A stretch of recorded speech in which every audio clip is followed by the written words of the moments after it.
Meet our free US bookkeeping course brought to you by the Borderless Accountants. We are inviting you to join our community.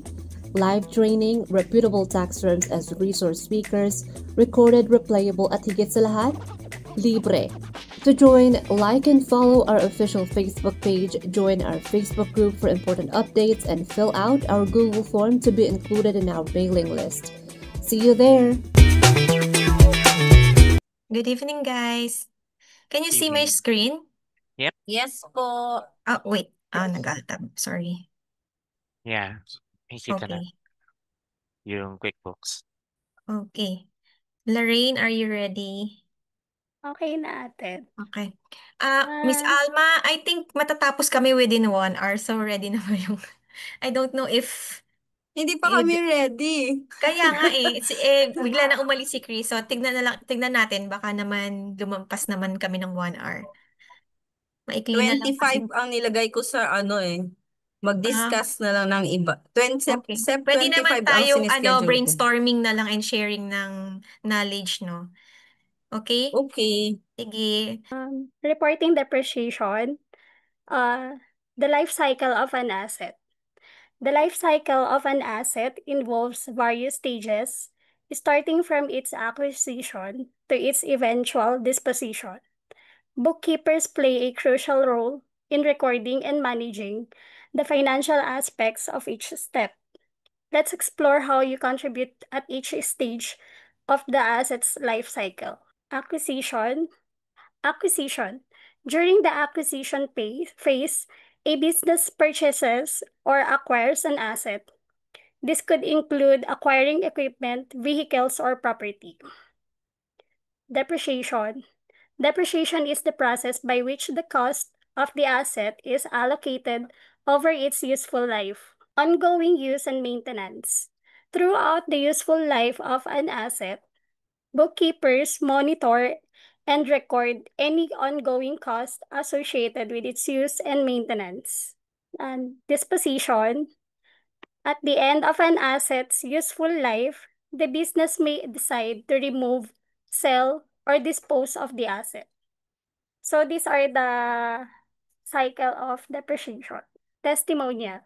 As a bookkeeper, I play an essential role throughout the life cycle of an asset, from recording the initial acquisition to calculating and recording depreciation. Recording the initial acquisition to calculating and recording depreciation, monitoring ongoing costs, and recording the disposition of the asset. I ensure that the financial records accurately reflect the asset's value and its impact on the business financial position. Acquisition. When a business acquires an asset, such as a truck, it's important for a bookkeeper to accurately record and track its value over time. This process is called acquisition. Let's learn more about acquisition and how it is managed. Asset account and accumulated depreciation account. To begin, when an asset is acquired, a bookkeeper creates an asset account to represent its initial value. This account keeps track of the cost of the asset. Additionally, an accumulated depreciation sub-account is established. Accumulated depreciation represents the total amount of depreciation expense that has been allocated for the asset since it was put into use. Calculating accumulated depreciation. Accumulated depreciation increases each year, offsetting the value of the asset. Let's take an example of a $50,000 truck. If the truck depreciates by $10,000 each year, the accumulated depreciation for year 1 would be $10,000. For year 2, it would be $20,000, and so on. This helps the bookkeeper keep a record of the accumulated depreciation as the asset ages and loses value. Contra asset account. Accumulated depreciation is a specific type of contra asset account. A contra asset is set up to offset the balance of another account on the balance sheet. In the case of accumulated depreciation, It reduces the overall value of the asset. Unlike regular asset account, the natural balance of the accumulated depreciation is either zero or a credit negative balance. Note, negative values note are often noted by being shown in parentheses. For example, the $6,000 is in parentheses. Sub-account in the chart of accounts. The chart of accounts is a list of all the accounts used in a business financial records. Within the chart of accounts, the accumulated depreciation account is set up as a sub-account. This helps organize and track the accumulated depreciation specifically for each asset. Sa baba na po yata, sorry. Remember, when acquiring an asset, create both an asset account and an accumulated depreciation sub-account. This means it's nested under its main account. In this case, the asset account accumulated depreciation is a special account that reduces the value of the asset and keeps track of the total depreciation expense assigned to the asset over time. By properly managing the acquisition process, bookkeepers can accurately record the value of assets and their depreciation over time. This information is crucial for businesses to understand the true financial health of their assets and make informed decisions. So, knowledge check. What is accumulated depreciation? A, the initial cost of acquiring an asset. B, the amount of money saved to purchase new assets. C, the total amount of depreciation expense that has been allocated for an asset since it was put into use. Or D, the total value of all assets in a business. C. C din sagot ko.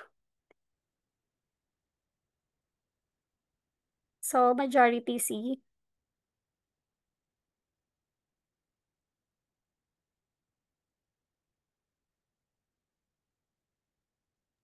Ako pala yung magkiklik na sanay ako si Kelly. Hinihintay kong mag-click. Sige, okay lang. Sorry. Sorry, guys. Okay. So, number 2, how is accumulated depreciation account classified? A, it is classified as a liability account. B, it is classified as an expense account. C, it is classified as an asset account. Or D, it is classified as a contra asset account. D, contra asset. That's right. Number, hindi naman natin babasahin natin yung ano, yung ito. Hindi na, no? Or okay lang? You can read it if you want. Okay, that's right. Accumulated depreciation is classified as a contra asset account. Contra assets accounts are used to offset the balance of another account on the balance sheet. In the case of accumulated depreciation, it offsets the value of the corresponding asset account. So, number 3.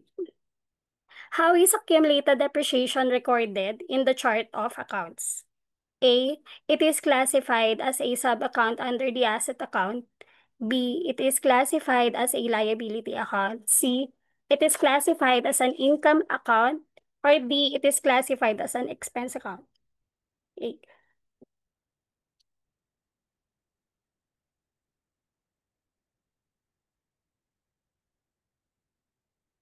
That's right. Accumulated depreciation is recorded in the chart of accounts as a sub-account under the asset account. This helps in organizing and tracking the accumulated depreciation specifically for each asset. What is the purpose of an asset account? A, to track the depreciation expense of an asset. B, to record the accumulated depreciation of an asset. C, to represent the initial value of an asset. Or D, to calculate the profit generated by an asset.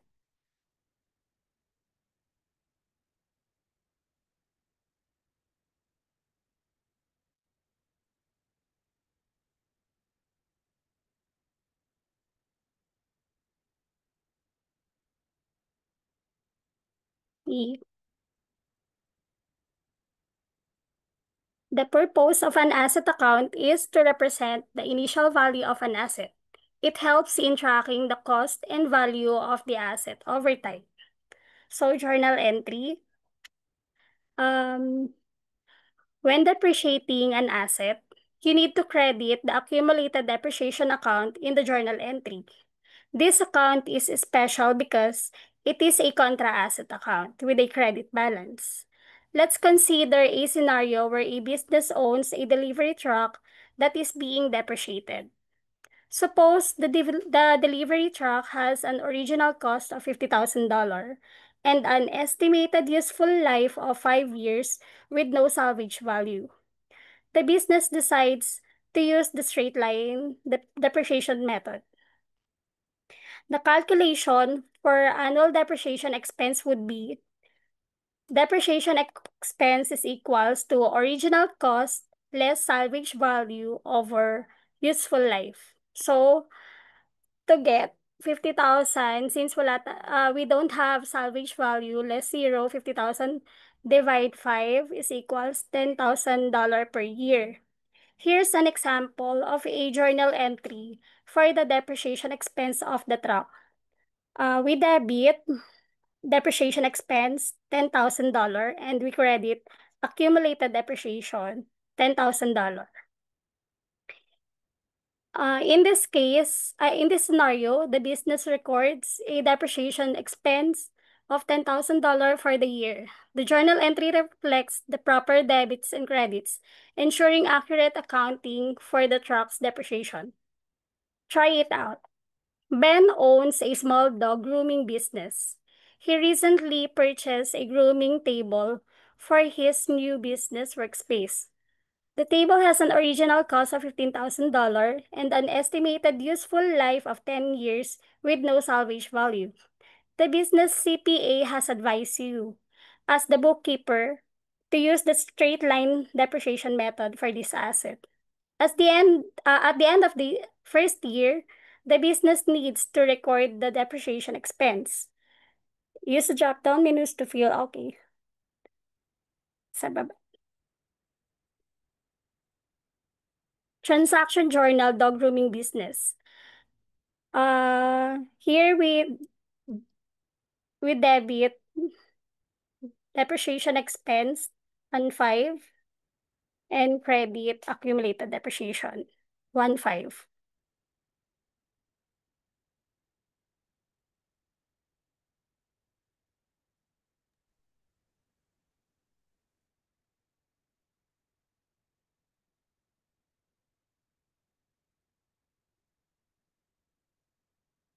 Okay, knowledge check.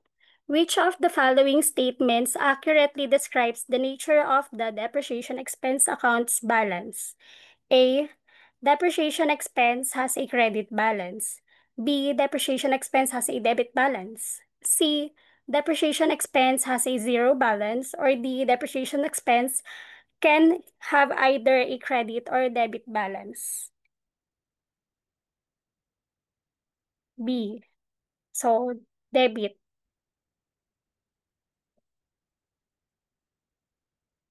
Expense is always debit.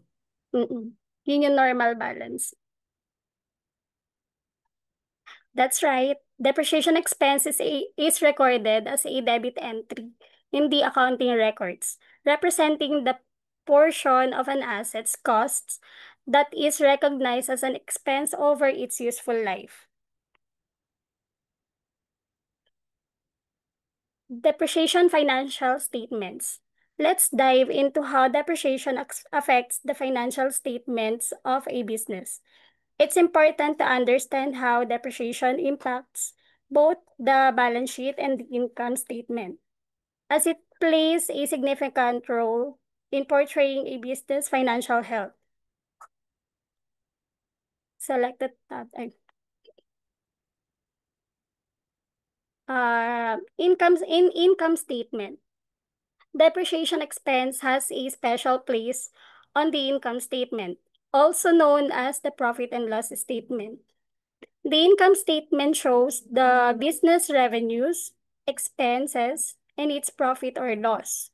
Depreciation expense is listed as one of the expenses on this statement. It represents the portion of an asset's cost that is recognized as an expense over the accounting period.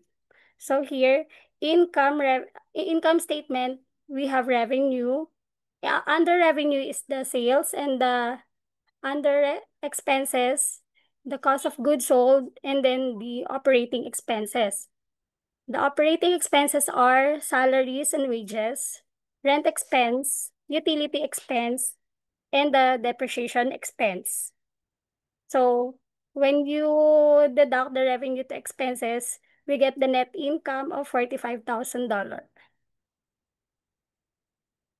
Balance sheet. Now, let's look at the balance sheet. The balance sheet provides a snapshot of a business financial position at a specific point in time. When depreciation occurs, it affects the balance sheet too. Balance sheet, under asset, we have cash and cash equivalents, AR, inventory. And under PPE, the building, accumulated depreciation for building. So we get the total PPE. And then we get the total asset of $250,000. So liabilities under it is AP, accounts payable, short-term loans. So we get the total liabilities. And then under equity, share capital, retained earnings, and then we get the total equity. So, naman, we have asset is equals to liability plus equity. Notice the account called accumulated depreciation. Remember that it's a contra asset account, as it works in the opposite direction of other asset accounts and carries a credit balance.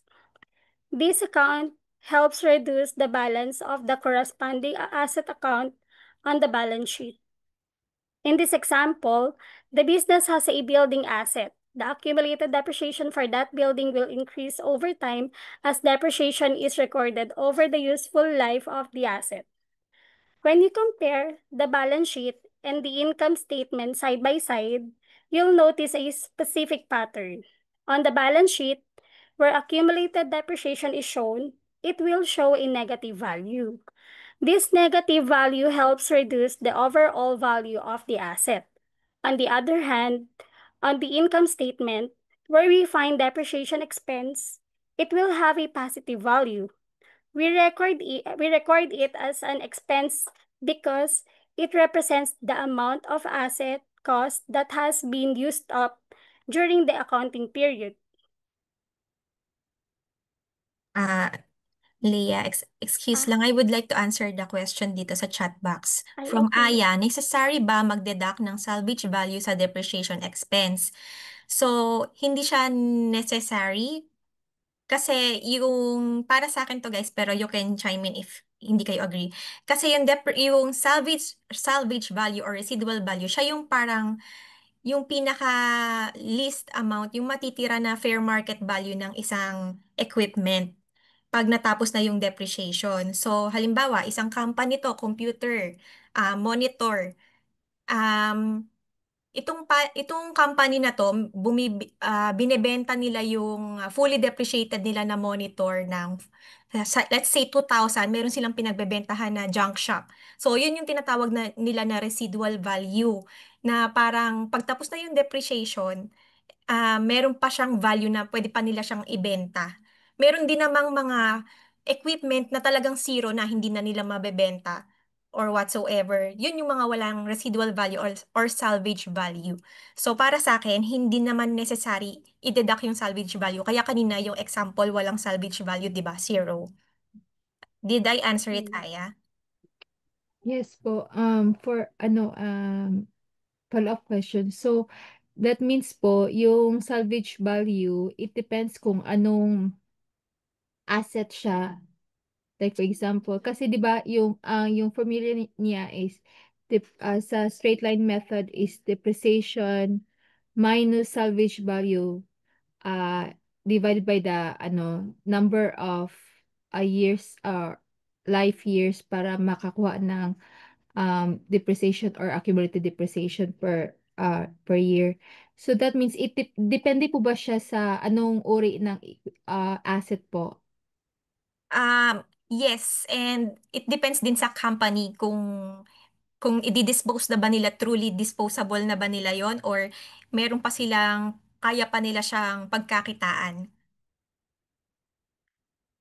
So, at the beginning of before sila mag-depreciate po, that means, yung company ay parang i-evaluate nila yung asset kung at the end of for example, at the end of 5 years, kasi 5 years yung yung lifespan niya. So, at the end of the 5 years,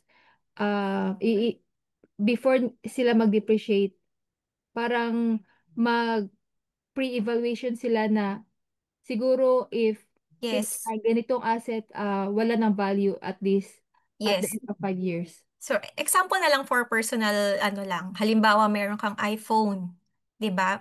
Lagi every year naman nagche-change yung iPhone eh. So, pag yung sobrang luma ng iPhone mo, 'di ba? Yung halimbawa, iPhone 7 pa lang, mga 8. So, parang hindi naman sa itatapon na yun, mabebenta mo pa rin yun. Sa sarili mo, you know na may mabebenta at mabebenta mo pa rin siya. Siguro kahit 1,000, mabenta mo siya 2,000. So, parang ganun siya. Ina-assume ng company, or depende pag malaki, pag building, pinapa-appraise nila yan or ibang equipment, pinapa-appraise nila yan kung meron pa siyang salvage value in case maubos na yung, ma-depreciate na siya lahat. Ayan, Miss Alma, yes, you can, share? Yeah, tama si Cherry. No, I'll just add, the salvage value will be realized, parang siya yung pinaka-book value at the end of the useful life, and then you decide to sell the item. So if let's say the book value or the salvage value at the end of the useful life is 10,000, and then you decide, or the management decide, to sell it at a higher cost, you will uh experience gain. Or kung at the same amount, wala na siyang gain or loss, no? So yung salvage value, yung pinaka book value ng item or fixed asset or whatever asset is that, at the end of his useful life, on the 5th year, parang ganun, doon lang tayo nagkakaroon ng salvage or residual value. Okay po? Thank you po. Okay, thank you for the question, Aya. Let's proceed na. Understanding the impact of depreciation on both the balance sheet and the income statement is crucial for accurate financial reporting. It allows businesses to track the decrease in value of their assets over time. Knowledge check. The following shows the balance sheet for a business with a forklift that has been in service 1 year. What will the accumulated depreciation value be after 3 years? So, in the balance sheet, the PPE for forklift is $12,000. The accumulated depreciation is $2,000. So, A, $8,000. B, negative $8,000. C, $6,000. Or D, negative $6,000.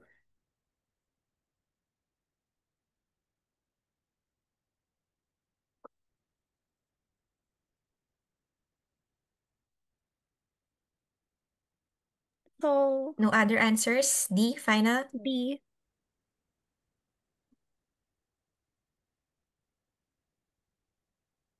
So it's negative $6,000 because in the balance sheet, um, it reflects as negative. Contra It asset. shows as negative. So that's right. On the balance sheet, where accumulated depreciation is shown, it will have a negative value. This negative value helps reduce the overall value of the asset. Annual depreciation expense equals initial value less salvage value over useful life annual depreciation expense. Sorry, useful life. Annual depreciation expense equals $12,000 less 0 divide 6 annual depreciation expense. Sorry. Nalito ako. Basta yun. It's okay.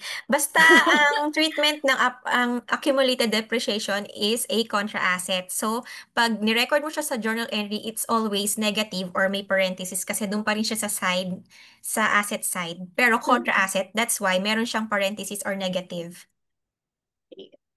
So next, what will the book value of the forklift be in 3 years? So A, $8,000, B, negative $8,000, C, $6,000, or D, negative $6,000. So, how much ba yung forklift? 12. For 3 years nag-depreciate. That would be B.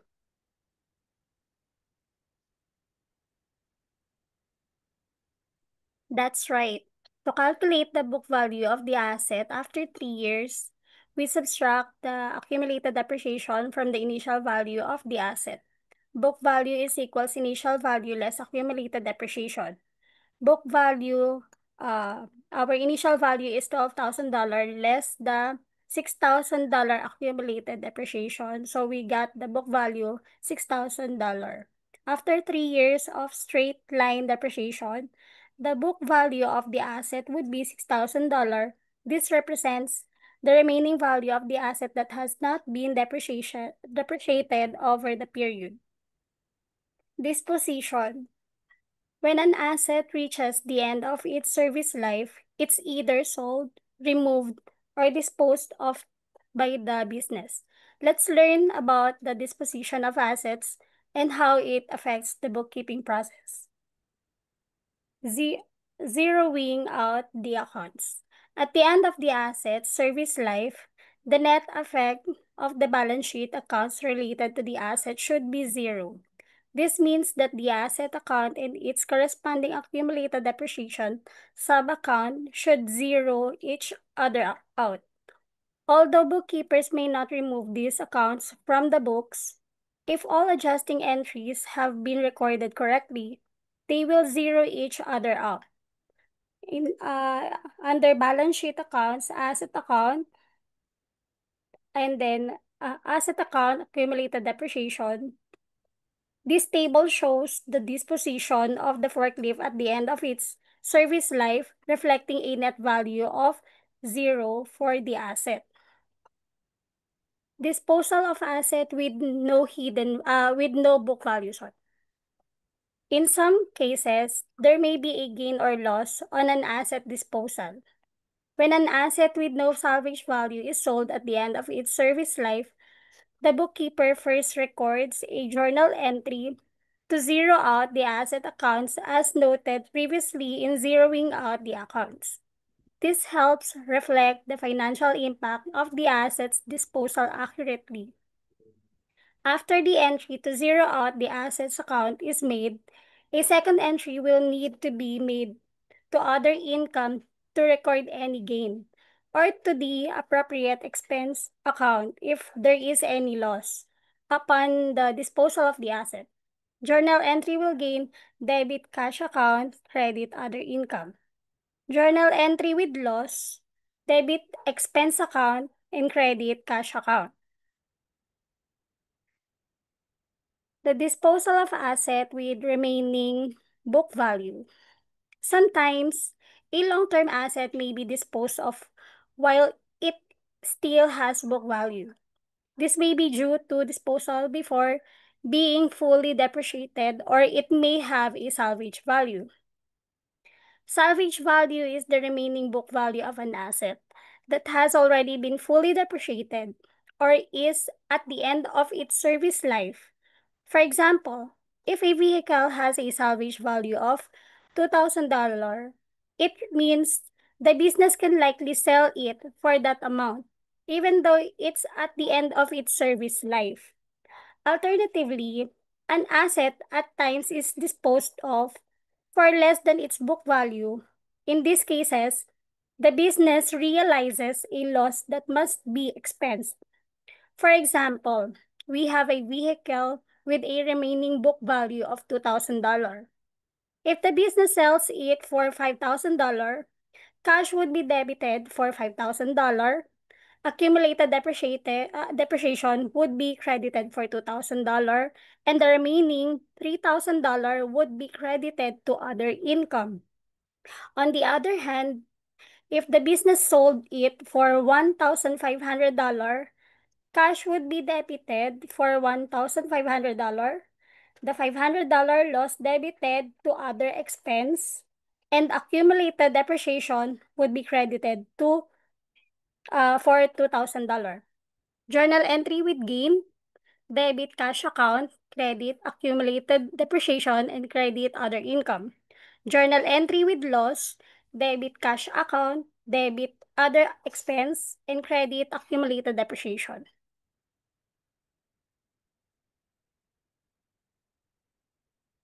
In summary, when an asset is disposed of, bookkeepers ensure that the asset account and accumulated depreciation account zero out.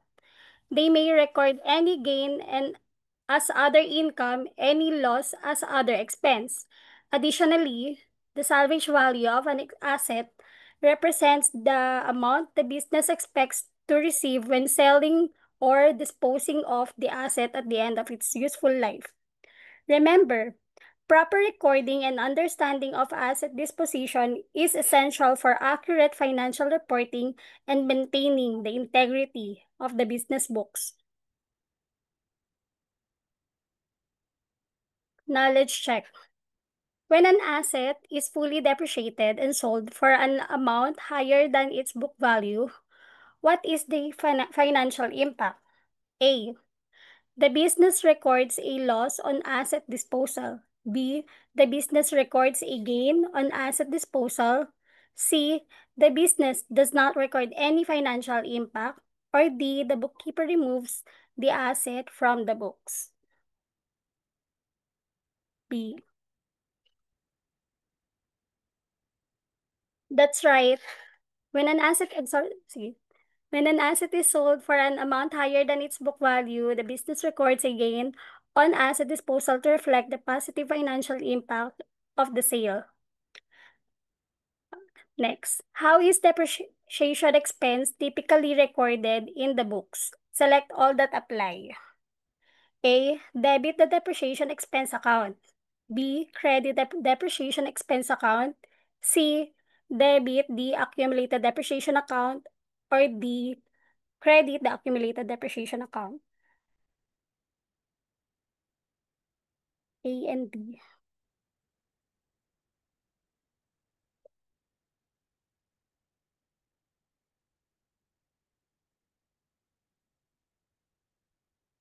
Next, what does it indicate if the depreciation expense account has a credit balance?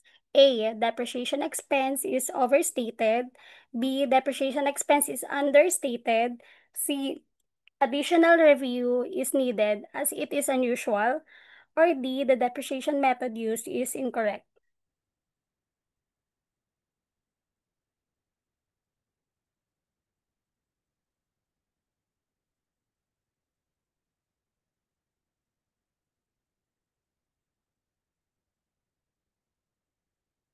Uh,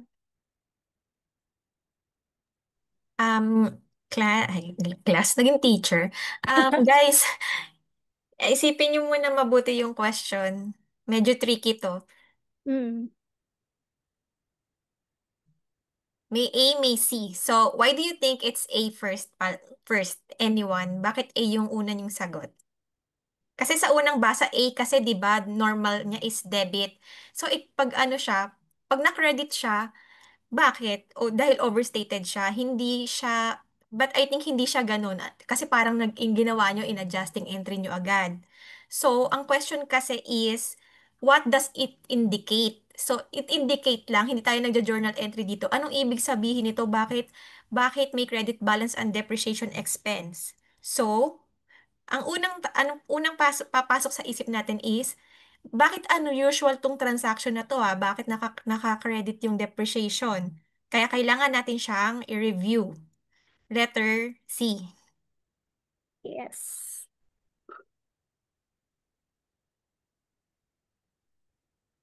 Next, on which financial statement is depreciation expense typically reported? A. Balance sheet. B. Income statement. C. Statement of cash flow. Or D. Statement of retained earnings.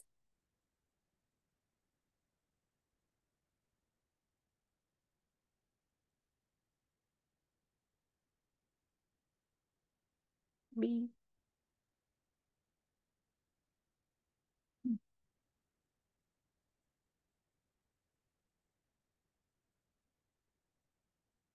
Next, impact of PPE entries. Understanding PPE and E and depreciation's impact on the accounting equation. As a bookkeeper, it's important to understand how PPE and depreciation affect the accounting equation. Assets equals liabilities plus equity.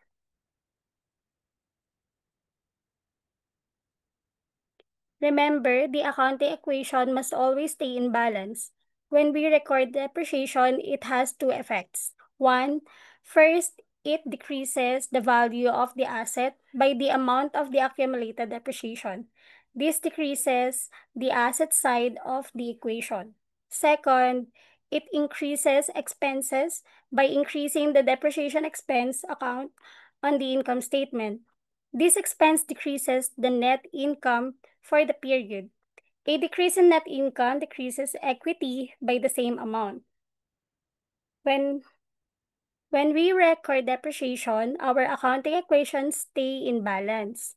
We decrease the value of the asset and have a corresponding decrease in equity from recording the expense. The value of PPE activity. Setting the scene. A business builds a new showroom to display their products. The construction of the showroom involves purchasing materials worth $50,000 and hiring labor at a cost of $100,000. As the bookkeeper, overseeing the financial records, you need to accurately account for the construction costs and understand their impact on the business financial statements. Okay. Is the showroom an asset or a liability? A liability, B, an expense, C, a fixed asset, or D, none of the above.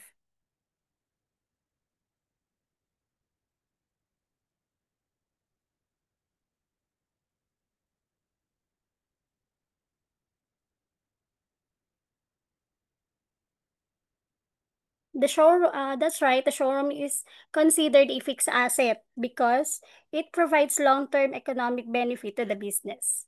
Next, how would you record the value of the showroom at the time of construction? A, zero, no need to record the value of the showroom. B, $50,000, record only the cost of materials. C, $100,000, record only the cost of labor. Or D, $150,000, record the value of the building at its cost of construction.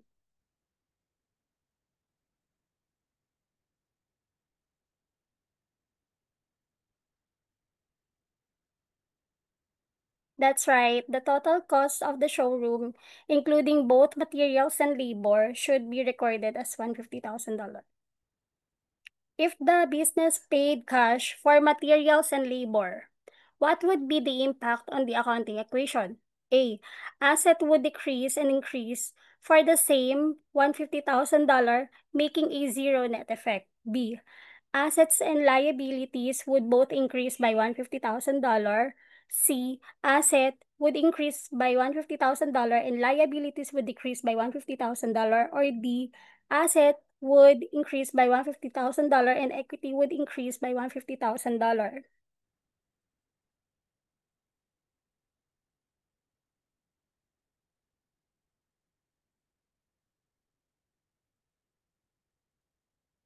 So, eto, Oh.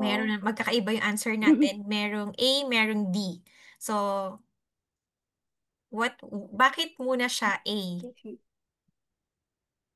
Pag nag-journal entry tayo ng asset, mag binayaran kasi siya ng cash yung construction and yung construction cost, and so cash would automatically makikredit, and syempre madedebit yung yung yung anong asset nga to, showroom. So asset would decrease and increase parehas, tama? So tama tong A. Si D, why did you say na D yung sagot? Assets would increase by 150 and equity would increase by 150. Wala pa tayong income dito. So, it doesn't affect the equity. So, I think the correct answer is A.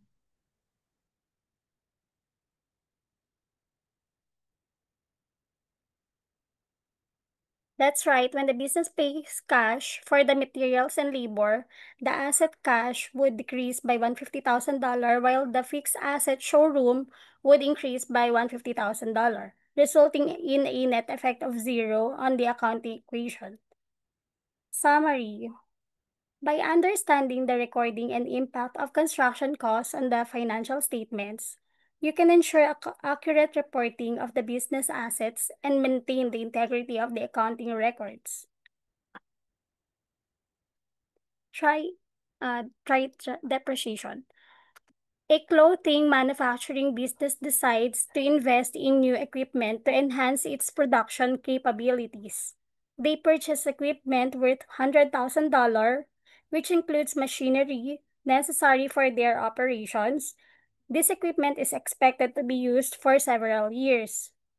Before accounting for depreciation, the initial state of the accounting equation is as follows. Assets, $100,000 equipment, and equity is $100,000. Let's say the depreciation expense is $10,000 per year. Where would you adjust the accounting equation to show depreciation 1 year later? A. Both the asset and equation and the equity portion would change by the same amount of the depreciation. B. Under liabilities. C. Under equity. Or D. There would be no impact on the accounting equation.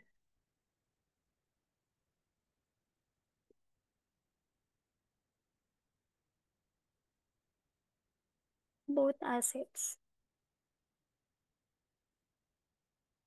That's right. At the end of 1 year, the accounting equation is adjusted to account for depreciation expense.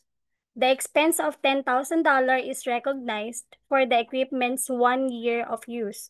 This decreases of the value of the asset and profits, ultimately impacting the equity at the end of the accounting period.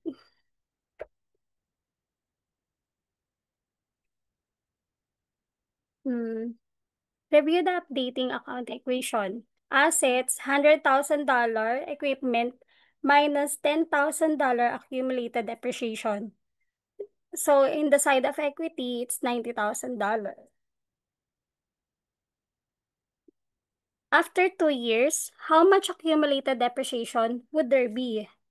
A, $10,000, which is $5,000 times 2 years. B, $20,000, 10,000 times 2. C, $40,000, $10,000 times 4. Or D, there would be no change in accumulated depreciation.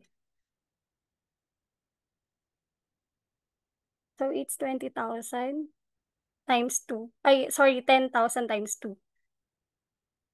That's right. After 2 years, the accumulated depreciation would be 20,000. It's $10,000 depreciation per year for 2 years. The equipment's value continues to decrease, while the accumulated depreciation increases to reflect the total depreciation recognized over the asset's life.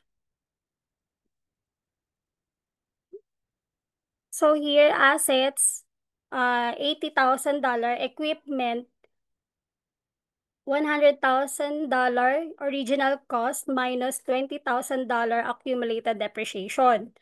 In the equity side, it's already $80,000 also balanced.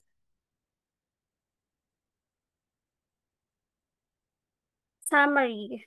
As time passes, the accumulated depreciation for the equipment continues to grow, reducing the book value of PPE on the balance sheet. This process accurately represents the asset's declining value over its useful life and ensures the financial statements reflect the impact of depreciation on the business financial position. Any questions so far? A thumbs up na lang po for us to proceed with the next lesson.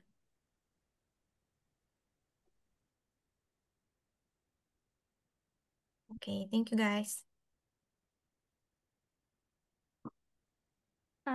So, life cycle of an asset. Number 6. Setting the scene. You're a bookkeeper at a small manufacturing business. Your business recently purchased a forklift for $12,000 to assist with warehouse operations. As the bookkeeper, you are responsible for managing the financial records related to this asset throughout its life cycle, including its depreciation and eventual disposition. Asset purchase. The manufacturer purchases a forklift for $12,000. You record the initial transaction in the business books, debiting the forklift asset account and crediting the cash account. Which is the correct journal entry for the purchase of the forklift for $12,000? A, in this scenario, we credit forklift $12,000 and debit cash $12,000. And in B, here we debit forklift $12,000 and we credit cash $12,000.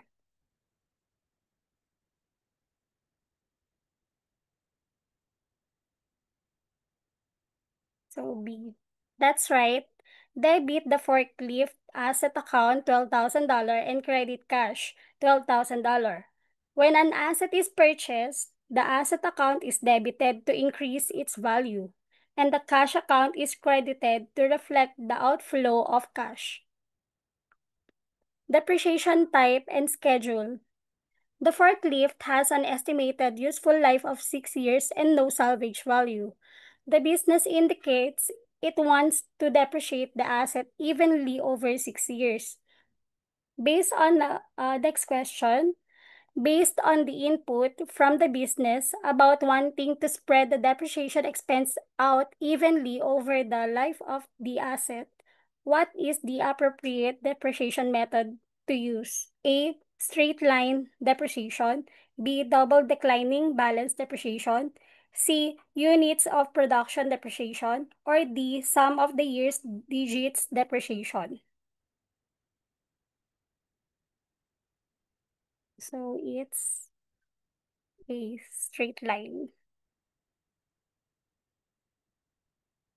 That's right. Straight line depreciation method allocates the cost of the asset evenly over its useful life. Depreciation entries. At the end of each year, you record the depreciation expense in the book to reflect the use of the forklift. The journal entry includes a debit to the depreciation expense account and a credit to the accumulated depreciation forklift account.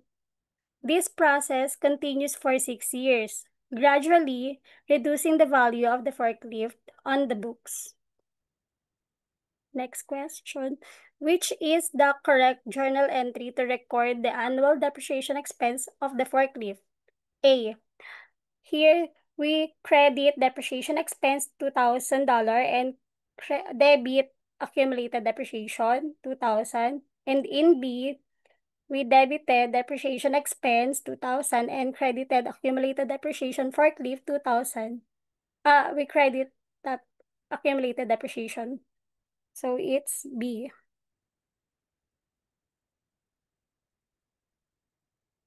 That's right. To record depreciation expense, the depreciation expense account is debited to recognize the expense. and the accumulated depreciation forklift account is credited to accumulate the total depreciation over time. Asset disposition. After 6 years, the forklift reaches the end of its useful life. The business manages to sell the forklift and unexpectedly receives $7,000 in cash as salvage value. This means that even though the book value of the forklift after depreciation is zero, there is still some residual value in the form of salvage proceeds. Question: what is the purpose of recording the assets purchase, depreciation, and disposition in the books? Select all that apply. A. To comply with legal requirements. B. To track the financial value of the asset over time. C. To ensure accurate financial reporting. And D. To provide information for decision making.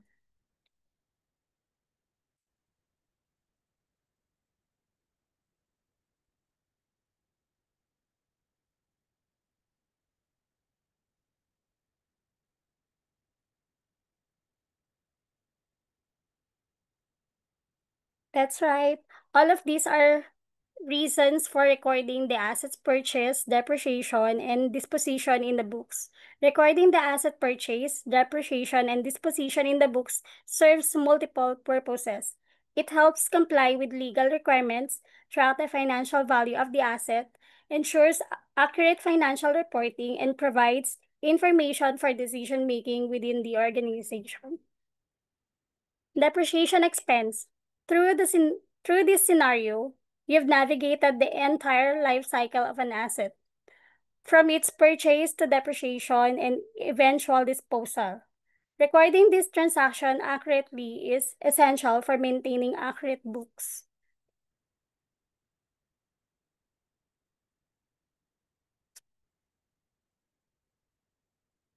Show what you know. It's time to show what you know. Okay. Number 1. Which asset depreciation method records more depreciation expense in the early years of the asset's life? A. Straight line depreciation. B. Accelerated depreciation. C. Units of production depreciation. Or D. Market value depreciation.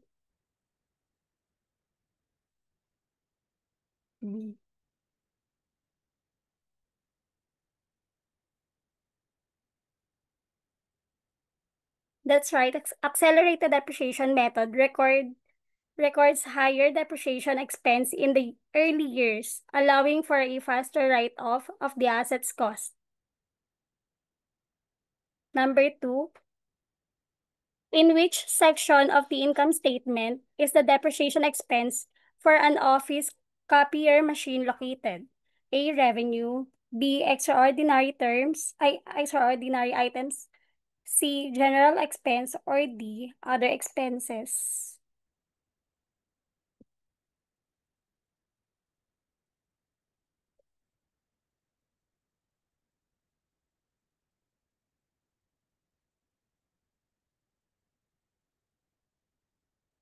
So it's between C or D. So what do you think is yung best answer? Depreciation is a general expense. Yes. Other expenses kasi usually mga taxes, mga ganon.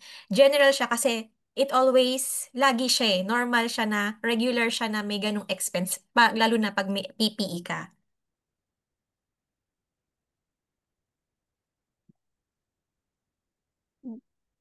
Number 3, it's the end of the month, and you are reviewing clients' unadjusted trial balance. As part of your review, you notice that depreciation expense has a credit balance. Is this noteworthy? A. Depreciation expense normally has a credit balance, so no additional review is required. B. Depreciation expense does not normally have a credit balance, so additional review is needed. C, depreciation expense is a non-cash item, so no additional review is required. Or D, depreciation expense is not typically seen on the trial balance report, so additional review is needed.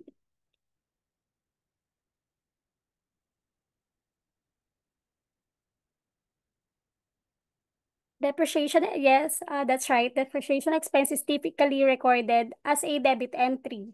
So a credit balance is unusual and requires further investigation to ensure accuracy. Number 4, which method of the depreciation allocates the cost of an asset evenly over its useful life? A, straight line depreciation. B, accelerated depreciation. C, declining balance depreciation. Or D, units of production depreciation. Okay, straight line depreciation evenly distributes the depreciation expense over the asset's useful life. Number 5, what is the purpose of accumulated depreciation? A, to show the original cost of the asset. B, to calculate the total depreciation expense over the asset's life. C, to offset the value of the asset on the balance sheet. Or D, to determine the fair market value of the asset.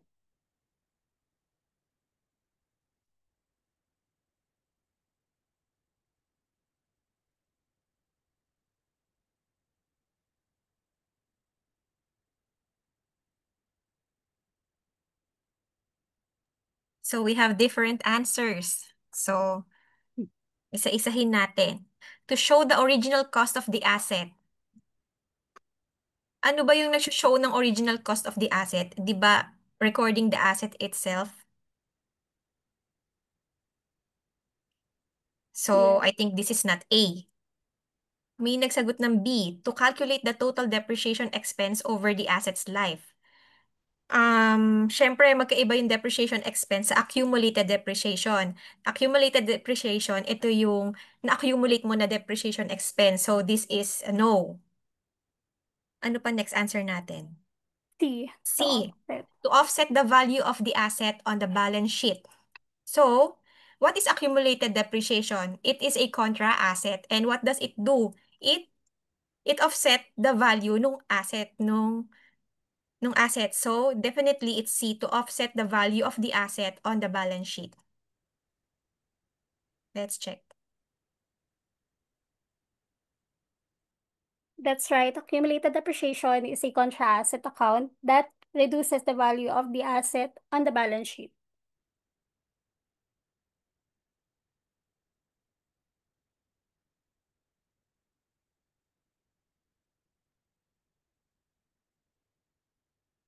One step close.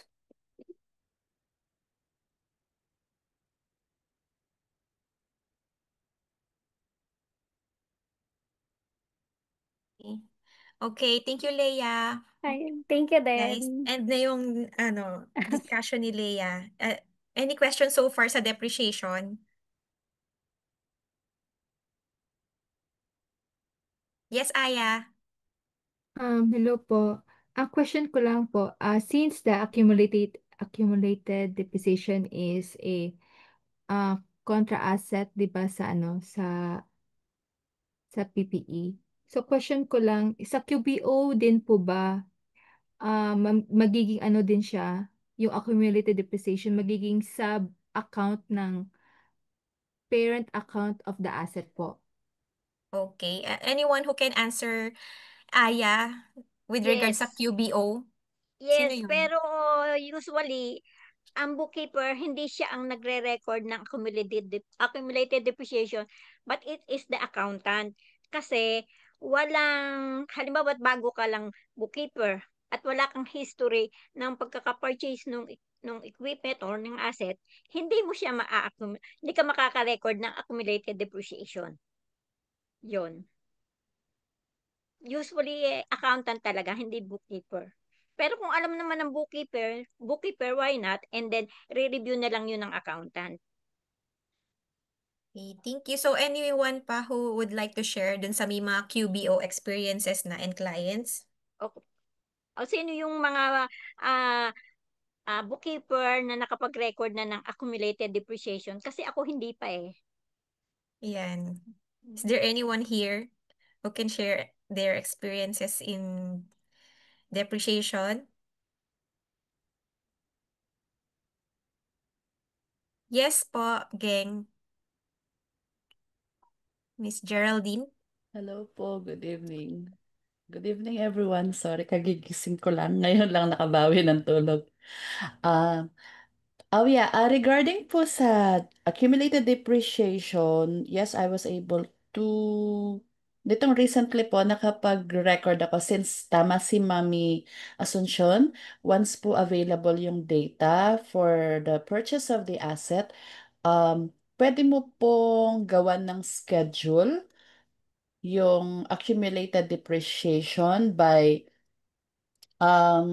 looking at the date where when you purchase the asset, and then po i i-set up mo lang yung accumulated depreciation or yung depreciation expense per year. Say for example, na-purchase for year 2022, kung walang mga depreciation expense or accumulated depreciation in the books before, pwede mo pong gawan. Bale, for year 2024, bale sum siya of those years where your owner or the business owner or the last bookkeeper missed it. Um, Tama din po si Ma'am Shoni na usually it is the CPA po who does that. Pero once the datas are available, pwede niya naman pong gawan and then i-edit niya na lang or may adjustment na lang siyang gagawin kasi siya talaga yung may correct info kung how to treat that one inside QBO. And yung question po kanina is kung isa-sub account siya doon po sa chart of account titles. Yes po, you can click po the sub account para po ma ano siya, ma-categorize siya as the accumulated depreciation of that particular asset. Some naman I saw naman na like total na lang, yung total PPE na lang po, nakalagay lang yung, hindi na nila kinakategorize yung per asset. Tapos sa balance sheet, you could see there sa baba, parang total accumulated depreciation of all the assets po of the business. Ayun po. Both ways, pareho naman for as long as ma-recognize po yung accumulated depreciation particular relating to that asset and also the depreciation expense doon naman po sa P&L. Yun po. Thank you po. Okay, and thank you for sharing po, Miss Geraldine. Ayan, so may nagre-request can you show us how to navigate it sa QBO? Siguro, i-request natin, we can request it kay Chris tomorrow, no? Kasi parang wala namang schedule ng reporting. Ilagay natin sa yung Knowledge Hub. 1 second. Pwede po yata dito. Check ko lang Wala po. ba doon sa sa practice set ni yung ginagamit ni Chris, yung Ano ba yung landscaping? sa atin? Yung sa ano no, ma'am? Yung Yung sample company landscaping. po? Oo, landscaping. Okay, let me try to Oo, open sige, that sige. one Okay. po. So ngayon na, ano ko, stop Pwede share po, ko. just ano lang, Ma'am Shoni, ano na lang po, guide na lang po. Oo, sige. So, let Stop me share. open. Okay, 1 second. Okay, I'll just open my sample company. Okey-dokey. 1 second, please. Okay. All right. Would you allow me to would you allow me to share my screen, please?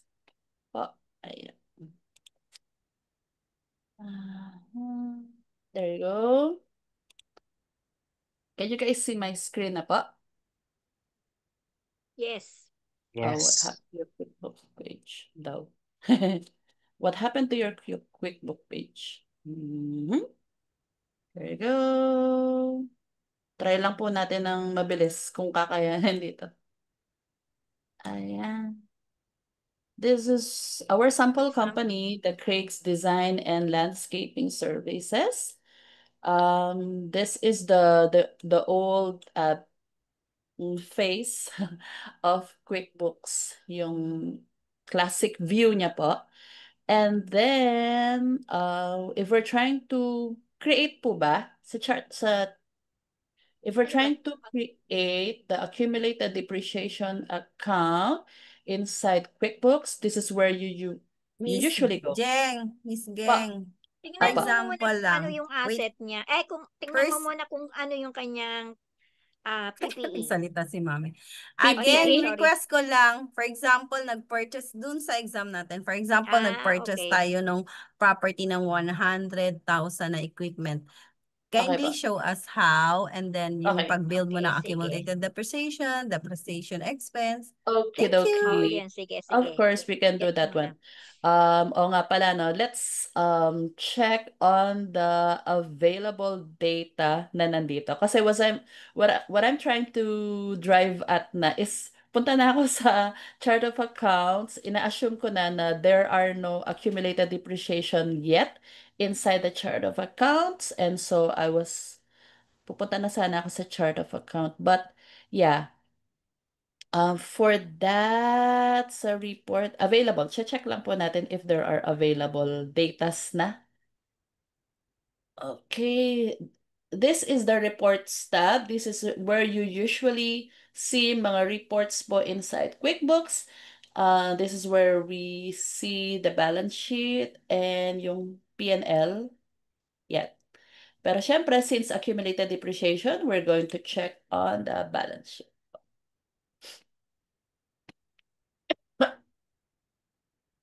Excuse me. Ayan daw. Ay, cookies. There you go. Yung available po there are checking account, accounts Ayan. receivable, inventory. Ayun, may truck, Yung truck. mommy. O, sige, sige. Yeah, there's a truck. Gawan Check mo ng po natin. accumulated depreciation yan. So, Eh, assuming that this is for that year, dapat December 31, no? opo, check lang po natin, ma'am, kung may previous po, check lang natin. This is where you usually check if may mga previous guys. Ay, wala pala akong custom report na. Mag-build na lang po tayo. Ito po ma'am, ito po guys, this is where you see yung period. Pero if you want to check po kung may mga prior period pa. Assuming na hindi na. Usually kasi ang accountant, at the end of the year na lang siya nagre-record ng depreciation. Tama. Correct po, tama po. Hindi siya nire-record monthly at the end of the year, December 31. Opo. Correct po si mami. Ayun. O, sige po. Assuming na ito na lang po yung available data natin. Assuming na nabili po siya ng January 1, 2025. Yan po yung Sige. cost niya. So, nung binili po natin siya, this is 13,495. And assuming po na December 31 na yung date natin. Yan. Para po, we will have the ability to, yung isa-set up na po yung accumulated depreciation. Okay, so this one po, click ko muna. Ito. Naghahabol din po ako yun. Sorry. 1 second. So, eto po, since wala pa, punta muna tayo dun sa chart of accounts. Ay, sabi pala ni Ma'am Alma, ah, check daw natin, uh, show daw natin how we bought when we Oo. purchased the truck. Sige po. Kaya lang, journal entry ang gagawin mo dyan kasi Mhm. hindi siya naka-record sa bank. Apa. So, usually, based on this, pwede naman po natin tingnan kung anong Sige. ginawa nila assuming January 1. Ito po, usually, ayan pala, binili pala siya on Dyan. August 8, 2025. Yan po yung journal entry. This is what they did po when they purchased that one truck and the opening balance. Yung journal entry na. Wala yung ano, ma'am. Wala yung mode of payment. Oo. Ito yung transaction journal.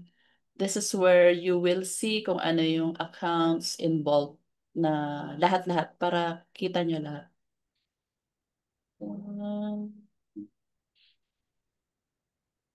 Ayun po. This truck was purchased on August 8 at 30,495, assuming na December 31 na, and no other assets were purchased during from August 8. Ito na po yung ating pinaka-asset lang, truck. And then, need na po natin gumawa, ma'am, ng refresh. Refreshing. Okay, yun po. Gawa na po tayo ng corresponding accumulated depreciation. Halimbawa lang po na tayo yung gagawa. This is where we will go, chart of accounts, and then check po natin kung may existing accumulated depreciation na po si accumulated depreciation. Si ano, Q,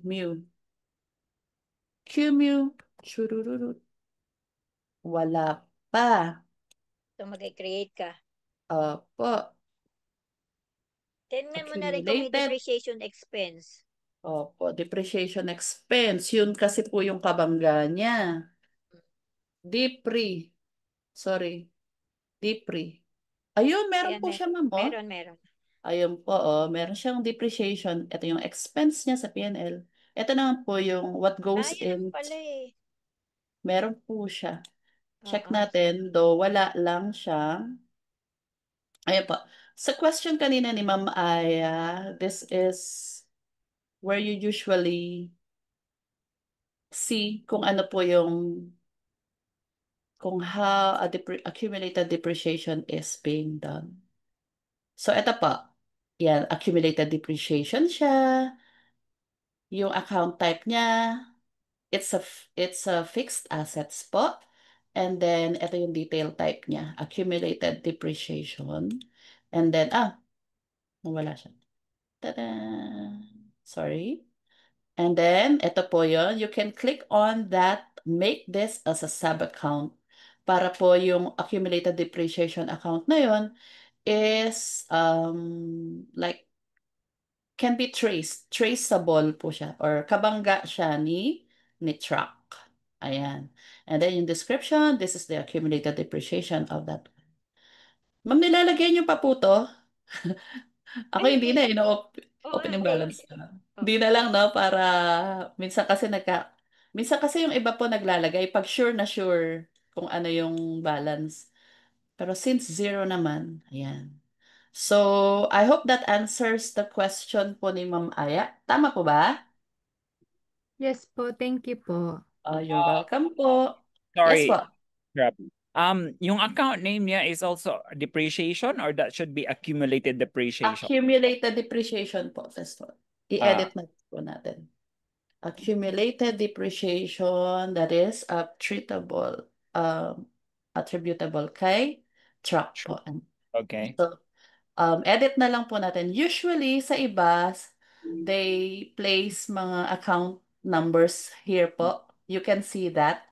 And pareho lang naman po yun. Yung mga naglalagay po ng number. And then, once you see na may mga difference or ano, tama po yung ni-raise ni Chris. Yung depreciation kasi, it could mean, baka malito tayo. Depreciation kasi nasa P&L Expense. yun. Yeah. That is an expense, that's right. Pag po accumulated depreciation naman, that is contra account po ni fixed asset. It's a deduction ni asset sa balance sheet. And then, i-save po natin. Ayan. So, this Yeah, one, yeah. Sorry Opo. to interrupt. Can you possibly like create a journal entry recording a depreciation for say 1 month lang based on that asset that was purchased, Okay. just for Sige demonstration po. 13. while you're at it. That's okay po. This is where we usually go, assuming that year end na December 31st. This is where we usually go po to create a journal entry for that. This is where we usually go. December 31st, 2025. Tapos po, ayan. Since we're gonna, ano po yung kanina? 13,495? Assuming binili na Yes. natin. Ay, August siya, no? Alam, magko-compute pa tayo. Assuming po na binili natin siya ng August 1st, kasi August 8 nakalagay, no? Okay. For the, for easier computation na lang, so since August, that is 1 month. August, September, October, November, December. December.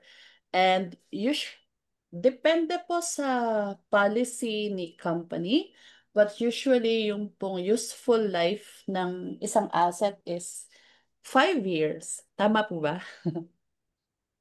13.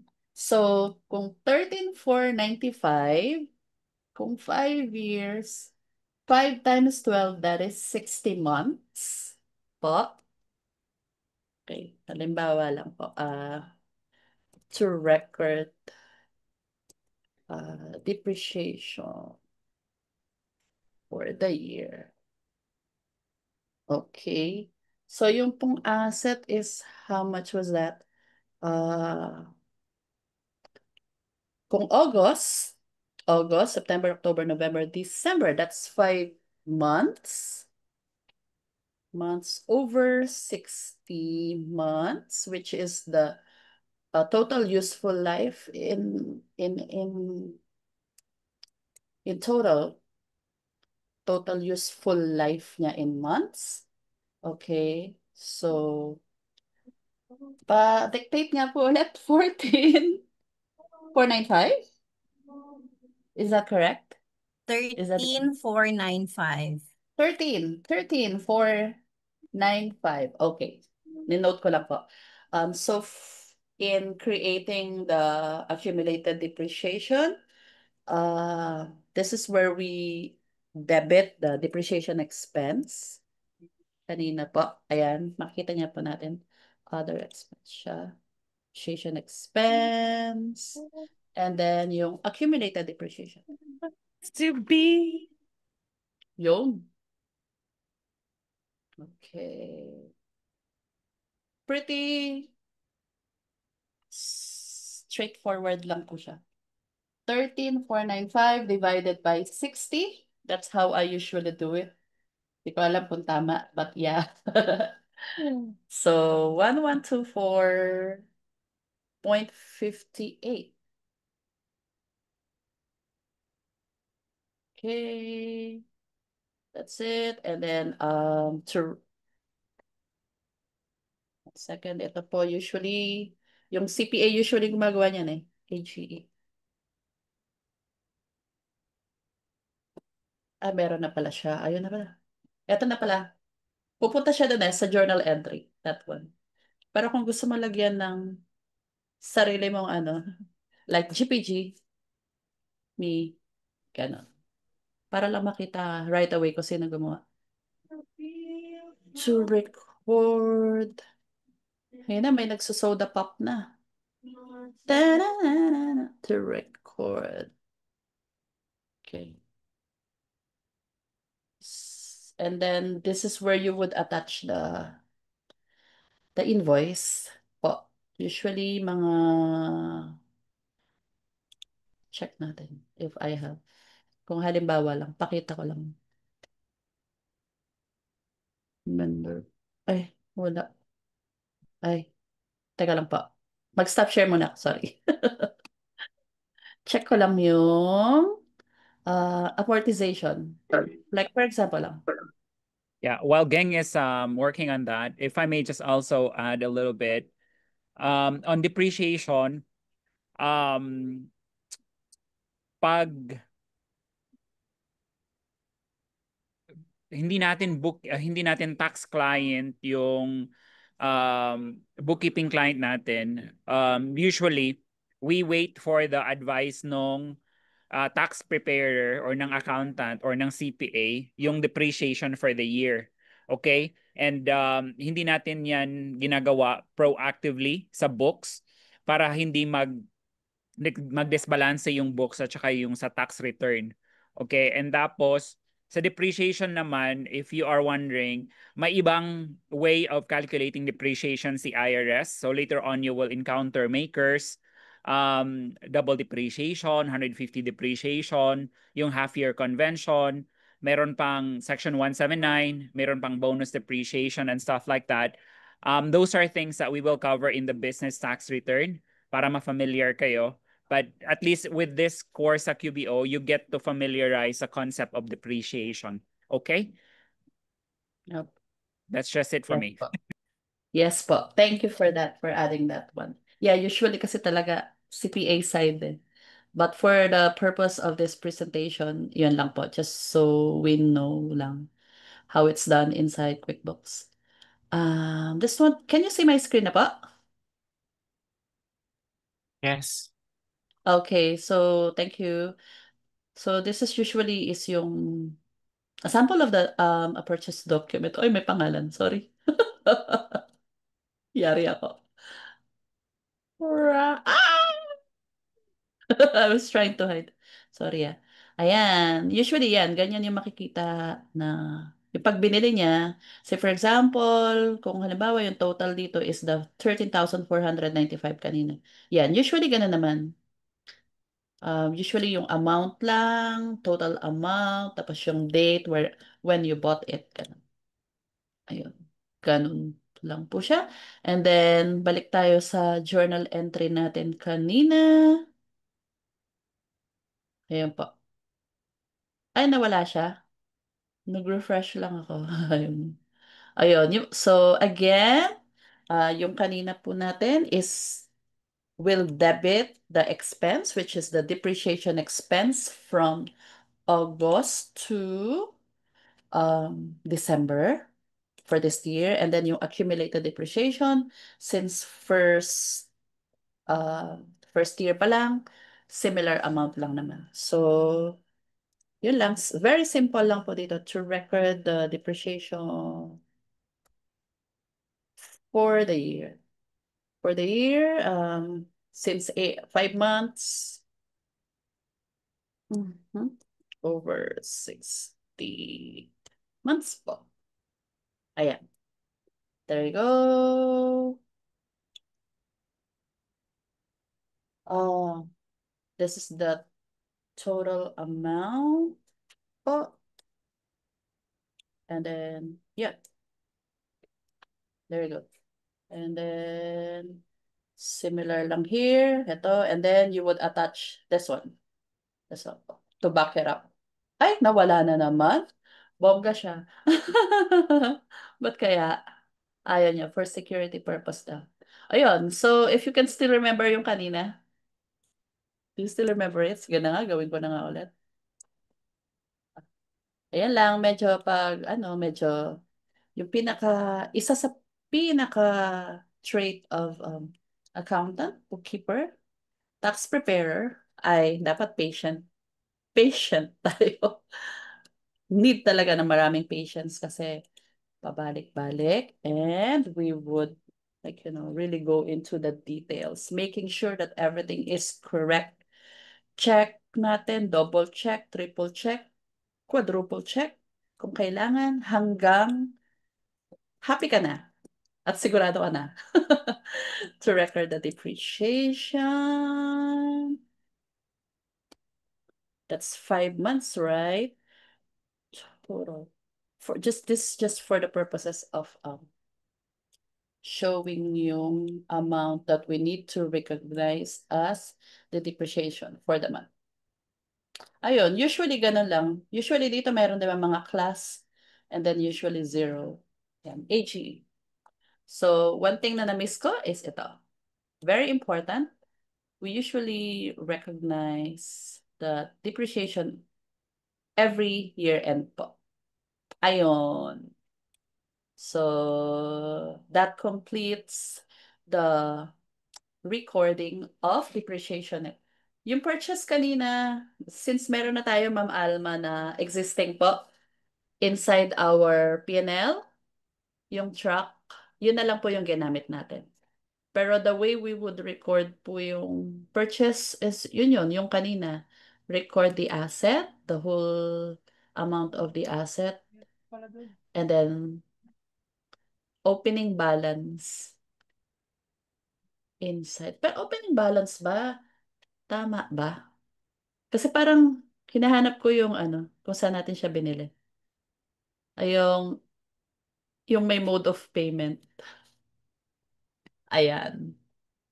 For the purposes of this presentation lang, yun po. We use the truck, yung cost of the truck earlier sa reflecting inside the balance sheet. Alright. Yes, Miss Charlene, go ahead po. Sige, bakit hindi yung total amount ng pagkakabili ng truck ang dinebit and credit natin? Dito po. Oh, which is, isang beses lang tayo nag-record. Tama Parang po. di ba 1 month lang tong 1/1/24 in 60 months? Bale, this one po is for the 5 months. 5 months divided by 60 months. Isn't it yung po, tama po ba? 13,495 divided by 60 months. Yun po yung monthly. The monthly would be 224.92. Tapos po, multiply that amount to 5 months, which 5 is from months. August, September, October, November, and December. Yun po yung i-recognize natin yung depreciation expense and also its equivalent na accumulated depreciation para to bring the asset po to its correct market value. Tama ba? Tama ba? Tama ba, Chris? Market value, hindi. Book value. Ayan. At the end of the year. At the end of the year. Yung book value niya. So, in this case po, at the end of the year, ang book value ng asset po natin would be this amount, 1,124.58. Dideduct po natin siya from 13,495. And then yung book value na lang niya magiging 12,370.42. To answer your question po, Ma'am Sha, this one is, Charlene, sorry. This one po is the 5 months po, covering from August to December po. Okay, 5 months nga pala to. Sige po. Yes po. Yes po, you're welcome. Any more questions po? Or addition? You can add po, baka may hindi pa po ako na-cover. Para this is for the learning purpose naman. Everybody is very much willing to share po. To chat po may question. Ayan. Okay. Ayan, si Miss Aya is raising her hand. Yes po, go ahead. May follow-up ako question po. Di ba yung example kasi dito is na-purchase yung truck just this year, August 2025. Question ko lang po, Ma'am Geng, is if ever, for example, Geng na lang po. yung question ko is, when the bookkeeper find an error sa depreciation, nakita niya na hindi na record yung for example may PPE na binili like for example 2023 tapos hindi nag-record ng depreciation at the end of 2024 hanggang 2025. Or, 2023, bumili ng PPE, tapos, pagka 2024, hindi nag-record ng depreciation expense. So, as a bookkeeper, even, di ba, yung, usually accountant or CPA yung magre-record, Opo. Pwede po pa ma-check sa bookkeeper, possible ba na makita niya yung depreciation expense sa 2023. For example, bumili siya ng PPE ng may fixed asset siya ng 2023 January, tapos na-record siya ng may depreciation expense. So, at the end of the year. Pero pag 2024, walang record. So, to check the depreciation expense, makikita po ba yun, pwede siya i-check, di ba, sa sa P&L para makita Yes po. kung anong what amount sa depreciation expense pagka 2024. Correct po. Tama po. Okay. You can see po yung depreciation expense on P&L and yung accumulated depreciation inside balance sheet po. As of year 2024, Okay po. if Pero wala naman ako, po, kasi ang ayan po. nagdi-determine kasi ng depreciation yung CPA eh. Ayun nga po Paano natin usually talaga. Paano natin mai-record yun? So, ang ginagawa ko, ini-inform ko ang client, pakisabihin mo sa CPA na hindi niya na-record yung kanyang depreciation ng gantong year. Yun Oo. na lang ang ginagawa ko. Hindi ko Opo. pinakikialaman kasi. Kasi sa mali yung method ko, iba yung method ng CPA. Opo. Or usually po yung if there's a meeting, pag po may meeting or may direct communication naman between the bookkeeper and CPA, yun po, pwede niyo pong yun. Kasi yun po yung nangyari sa akin.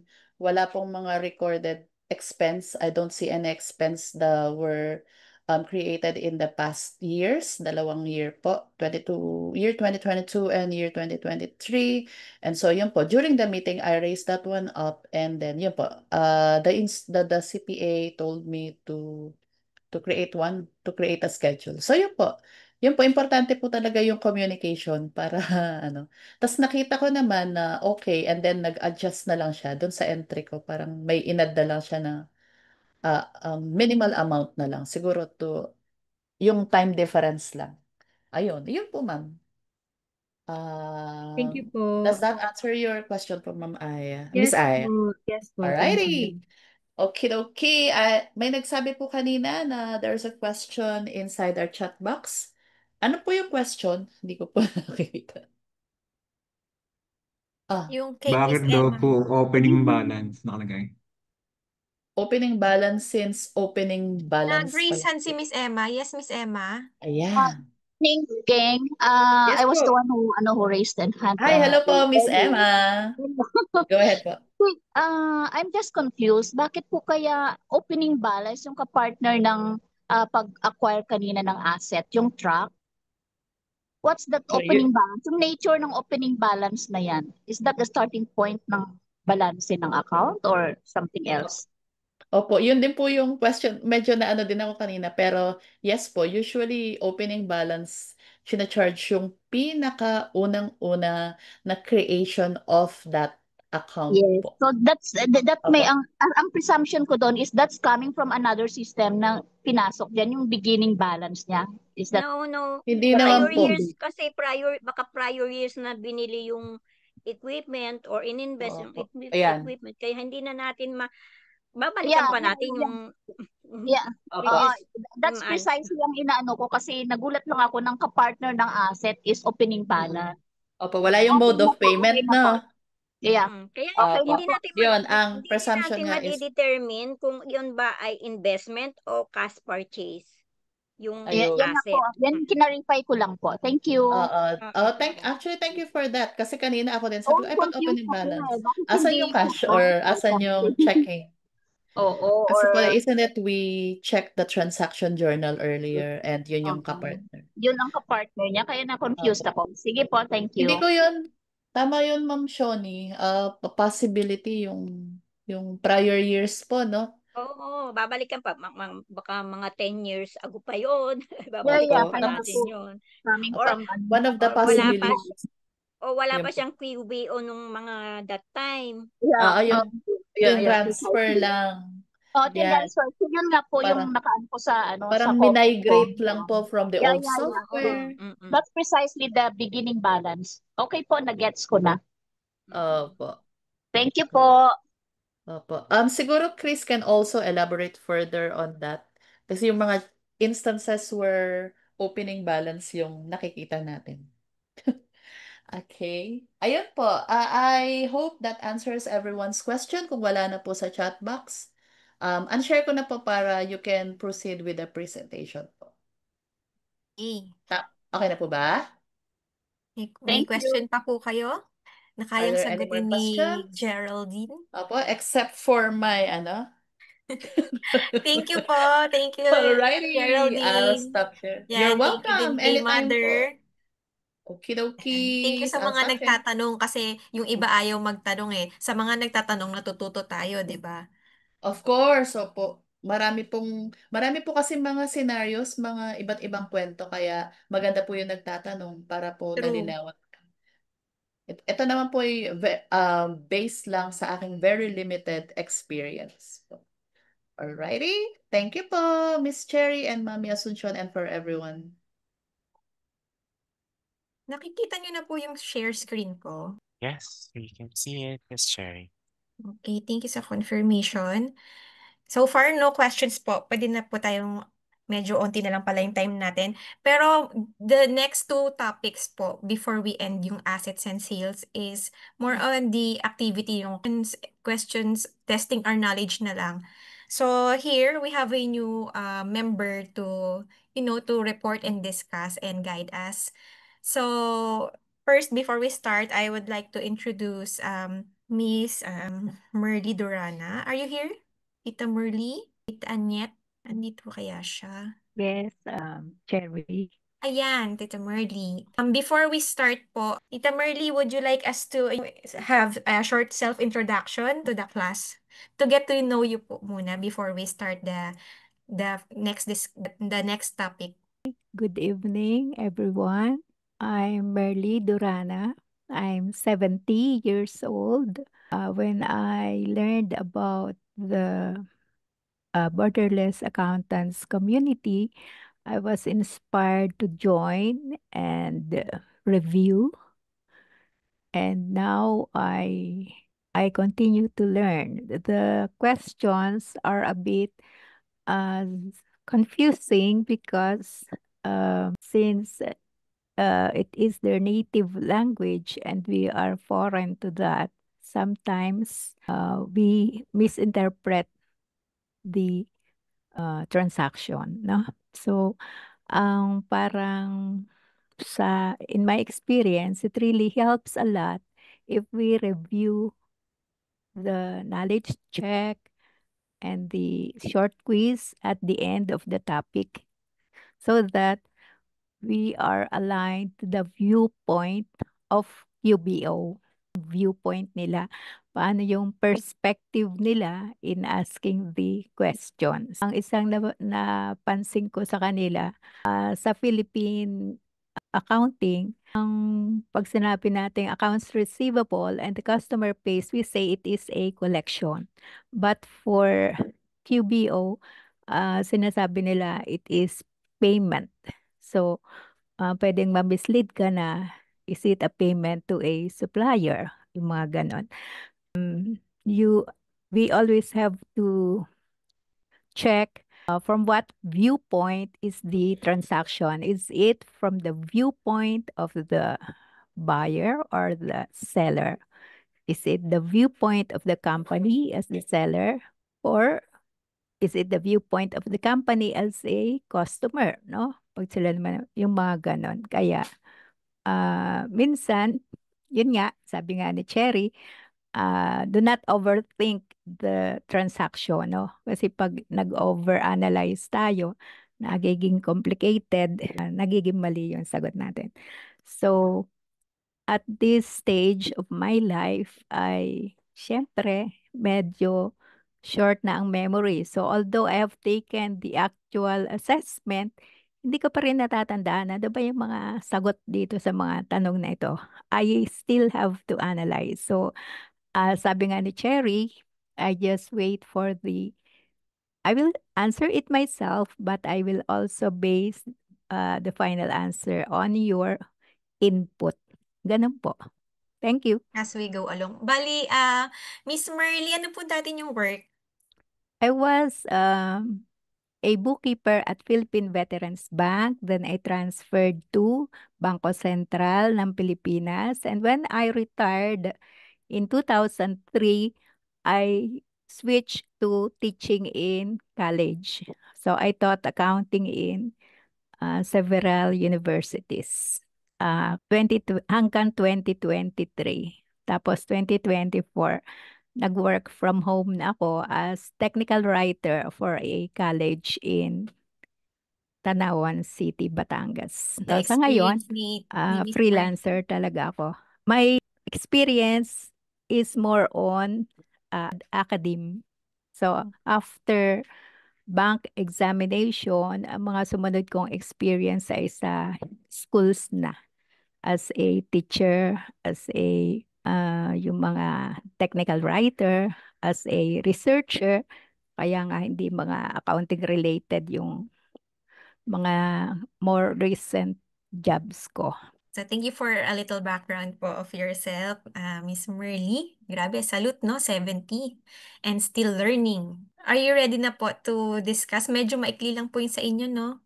Okay po. Can you see my screen na po, Miss Merly? Opo, kita ko naman. Okay, let's start the module. So, tracking assets and sales summary. Congratulations, you're coming to the end of part 2, tracking assets and sales. In this course, you studied concepts related to understanding the financial performance of a business. 3 important takeaways. The impact of merchandise inventory on assets and profitability, depreciation concepts and terminology, the effect of assets and sales transactions on the accounting equation. In the summary activities that follow, you have the opportunity to apply your newfound knowledge about these concepts to glossary, challenges, and realistic situations. So let's skip na po yung glossary, no? So we have the glossary challenge. So ito po yung first set ng question. Reviewing terminology. Let's review some of the important terms from part 2, tracking assets and sales. So the first question, the earnings a business makes per item sold, is it contra asset, cost of goods sold, depreciation, or gross profit margin?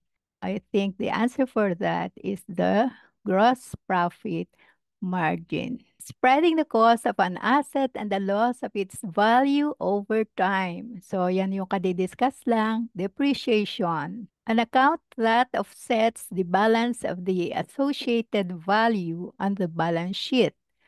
So when we say offset contra asset, the total cost involved in manufacturing a business product or the total cost of a product that is purchased then sold.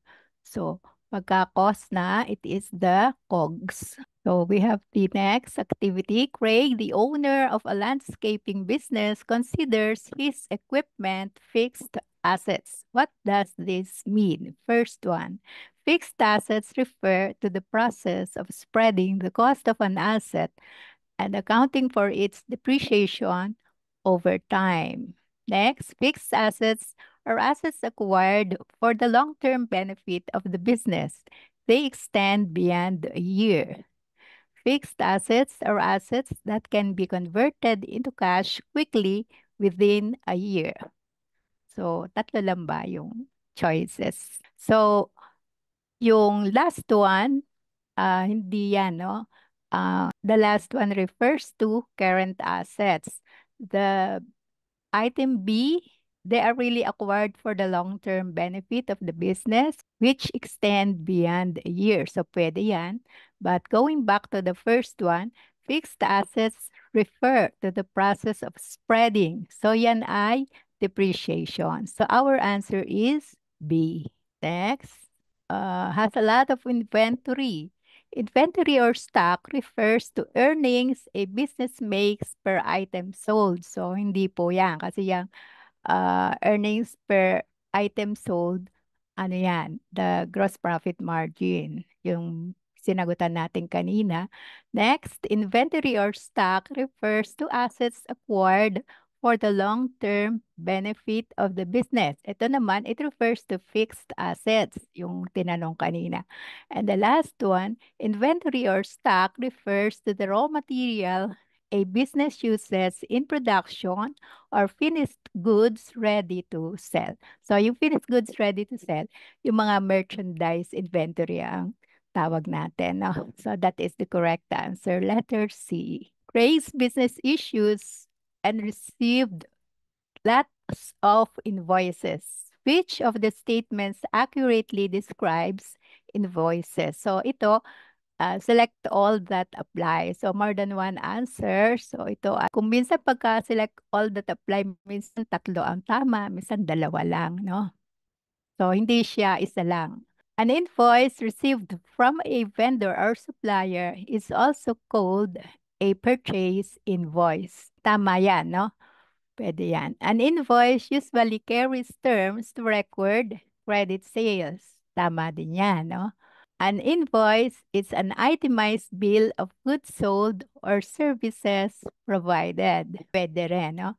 And the last one, an invoice that serves an itemized bill of goods sold or services provided is also called a sales invoice. Oo, tama din. As Craig's bookkeeper, when calculating the depreciation on all the equipment he owns, you choose the simplest and most common method. So, syempre, yan po ang straight line depreciation kasi dinidivide lang natin ang cost by estimated useful life. So, C, straight line depreciation. So, key terms you've learned in part 2, assets that are expected to generate economic benefits and contribute to revenue for many years. So, yun po yung plant, property, and equipment. Assets that can be converted into cash quickly. So, yan po yung within 1 year or the normal operating cycle, mako-convert into cash. Current assets. Money that is owed to a business and considered an asset. So, yan po yung notes receivable. Kasi hindi pwede yung current assets, hindi pwede yung PPE, hindi pwede yung natural balance. Kasi sa multiple choice, you do the process of elimination. The normal debit or credit balance of an account. So, ang tawag diyan ay natural balance. Minsan talagang makikita mo doon sa choices na siya lang ang pwedeng sagot. Siguro tomorrow na po yung step 3 and yung remaining kasi 20 items yun. Tsaka minsan medyo confusing. Kailangan natin mag-analyze. Thank you po. You're welcome. So tomorrow po ulit. Meet our free US bookkeeping course brought to you by the Borderless Accountants. We are inviting you to join our community. Live training, reputable tax firms as resource speakers, recorded, replayable at higit sa lahat, libre. To join, like and follow our official Facebook page, join our Facebook group for important updates, and fill out our Google form to be included in our mailing list. See you there!